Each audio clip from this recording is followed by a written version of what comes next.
সকল হাতকে উঠা বলে ধন্যবাদ যিশু।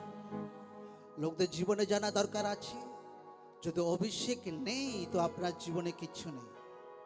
কারণ যদি বাইবেল পড়ি, যখন ভবিষ্যৎ বক্তা সে চামড়ার বস্ত্র পরতো, সে জঙ্গলে থাকতো, কিন্তু সে যখন প্রচার করত, বড় বড় ব্যক্তি, বড় বড় শিক্ষিত লোক তার মুখের বাক্যকে শুনতে আসতো, আর তাদের এমন বাক্য লাগতো যেন বুকে যেন কেউ করাঘাত করছে। এমন যোহনের ভবিষ্যৎ বক্তার মুখ দ্বারা ওয়ার্ড তাদের জীবনে বিঁধে যেত একদম। আমেন। কারণ যোহন ভবিষ্যৎ বক্তার জীবনে মাসা ছিল, অভিষেক ছিল। আজ লোকদের জীবনে ঈশ্বরের অভিষেক দরকার আছে, ঈশ্বরের মাসা দরকার আছে, ঈশ্বরের অনয়েটিং দরকার আছে।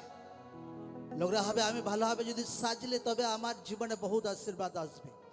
লোকরা হবে ভালোভাবে মেকআপ করলে হতে পারে ঈশ্বর আমাকে বহুত আশীর্বাদ করবে। লোকরা হবে ভালোভাবে অনেক কিছু দুনিয়া তরিকাতে প্ল্যানিং করলে আমার জীবনে বহুত আশীর্বাদ করবে। নো, আপনার জীবনে অভিষেক দরকার আছে ঈশ্বরের। সকলে বলুক অভিষেক দরকার আছে, ঈশ্বরের মাসা দরকার আছে, পবিত্র আত্মার মাসা দরকার আছে, পাকরুর মাসা দরকার আছে।